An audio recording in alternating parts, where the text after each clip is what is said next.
श्री पीयूष रंजन परिड़ा आरोहणर 34तम वार्षिक नाटकोत्सव आम आसंता काली 28 तारिख ठारू 30 तारिख पर्यंत गोटे नाटकोत्सव करुचु जहाँकि रवींद्र मंडप ठारे अनुष्ठित हेब।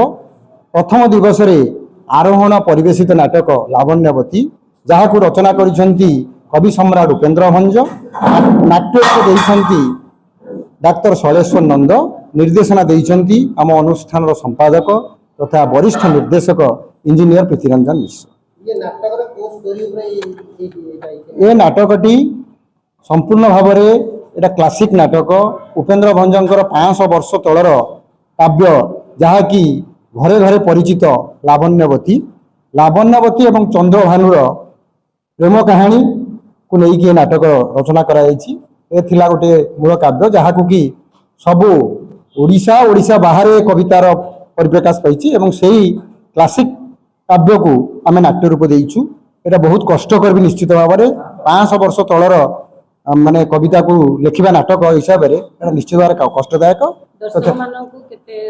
दर्शक मान को निश्चित भाव में भल लगे कारण एत वर्ष तलर नाटक को भी आम दर्शक उपयोग कर से नाटक केमिति लावण्यवती चंद्रभानु को पाइबापी एवं चंद्रभानु लावण्यवती को पाइबापी तांका भितर जो आकांक्षा उत्कंठा एवं तांका भितर जो संघर्ष एवं ता भितर जो मदनिका चरित्र जो खलनायिकी भूमिका ता भितर माने परस्पर को बहु कष्ट भेटी एवं तार परिसमाप्ति केमती घटी नाटक वर्णना कराई। तेणु दर्शक मान को अनुरोध यह संपूर्ण भाव में मुक्त और दर्शक मैंने आसवे निश्चित भाव देखिए जहाँकि आम कष्ट जो करूँ से कष्ट लाघव हम निश्चय निश्चित भाव में ओडिया मान ओडिया नाटक माइल खुंट कहले अत्युक्ति हेब ना कारण एमितिया नाटक को कहीं उद्देश्यमूलक माने कहीं नौना कारण सहज अति सहज नाटक कर दौरान नाटक 30 जन चरित्र रही। तेणु निश्चित भाव में नाटक केते कष्टकर ता समस्त अनुभव करें। द्वितीय दिन आउ गोटे बड़ पदक्षेप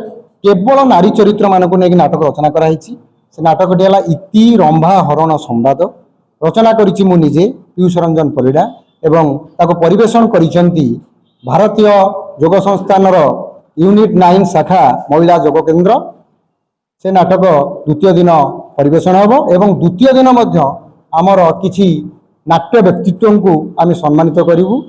डॉक्टर किशोर महांती विशिष्ट नाट्यकार निर्देशक गीतिकवि तांको आम आरोहण जीवनव्यापी साधना सम्मान 2026 देवु एवं विशिष्ट अभिनेता तथा धारावाहिक अभिनय करिथिबा वरिष्ठ मंच अभिनेता निरंजन बेहरा को एवर्ष से पाइबे आरोहण नाट्य प्रतिभा सम्मान एवं बहुमुखी प्रतिभा सम्मान रे एथरक अछंती श्री मृण्मय कुमार नंद जे कि विशिष्ट कंठशिल्पी अभिनेता निर्देशक तथा धारावाहिक अभिनय करछंती एवं गाल्पिक मध्य। तेणु आम 3 जन को एथरक दे सम्मानित करूँ।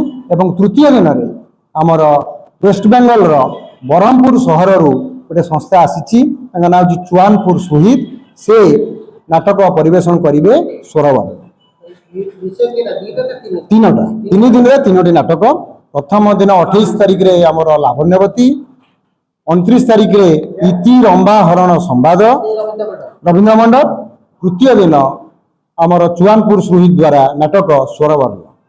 ये 3टी नाटक मो दर्शक मान को अनुरोध करी आपण मान माध्यम निश्चित आसवे उपभोग करेंगे और आम श्रम सार्थक कर। आरोहण नाट्य अनुष्ठान संपादक तथा नाटकर निर्देशक एथर आमर 34तम निखिल उत्कल नाट्योत्सव 2026 28 तारिख 30 तारिख पर्यंत आम रवींद्र मंडप रे करूँ।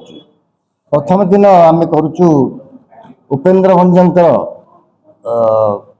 काव्य लावण्यवती उपर एक नाटक ता रचना करछंती डॉक्टर शैलेश्वर नंद वरिष्ठ नाट्यकार एवं निर्देशना मु निजे देइछि।